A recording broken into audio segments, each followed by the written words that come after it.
അല്ല, മുഖ്യമന്ത്രി പറഞ്ഞത് എന്താ? മുഖ്യമന്ത്രി ഒരു തരത്തിൽ വർഗീയതയാണ് പറഞ്ഞത്, വർഗീയതയാണ് പറഞ്ഞുകൊണ്ടിരിക്കുന്നത്.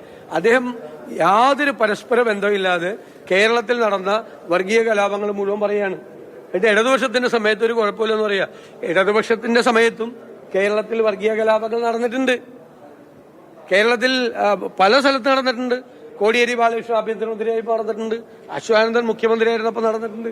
പല സമയത്തും നടന്നിട്ടുണ്ട്. ഇപ്പൊ ഇല്ലാത്തത് നല്ല കാര്യം. പണ്ട് നടന്നിട്ടുണ്ട്. അത് എന്താണ് പറയാൻ ഉദ്ദേശിക്കുന്നതെന്ന് നമുക്കാർക്കും മനസ്സിലായില്ല. എന്നിട്ട് അദ്ദേഹം മതേതരത്വത്തിന്റെ വക്താവാകാൻ ശ്രമിക്കുകയാണ്. മതേതരത്വത്തിന്റെ വക്താവാകാൻ എങ്ങനെ ശ്രമിക്കുന്നത്? ഒരു വശത്ത് ഈ വിദ്വേഷ പ്രചരണം നടത്തുന്ന ആളുകളെ പ്രോത്സാഹിപ്പിക്കുകയാണ്, അവർക്ക് പട്ടും വളയും കൊടുക്കുകയാണ്, പൊന്നാട ചാർത്തുകയാണ്, അല്ലെ? ഒരു വശത്ത് എന്നിട്ട് അവരെ കൊണ്ട് പറയിപ്പിക്കുകയാണ് ഇവർക്ക് പറയാൻ പറ്റാത്ത കാര്യങ്ങൾ. അപ്പോ സംഘപരിവാറിന്റെ അതേ പാതയിലാണ് കേരളത്തിലെ CPM. ജാതിമത ശക്തികൾ തമ്മിലുള്ള സംഘർഷം ഉണ്ടാക്കി അവരെ തമ്മിലടിപ്പിച്ച് അതിൽ നിന്ന് രാഷ്ട്രീയ മുതലെടുപ്പ് നടത്തിയാണ് സംഘപരിവാർ രീതി. അതേ രീതി തന്നെയാണ് മുഖ്യമന്ത്രിയുടെ പാർട്ടി അവലംബിക്കുന്നത്.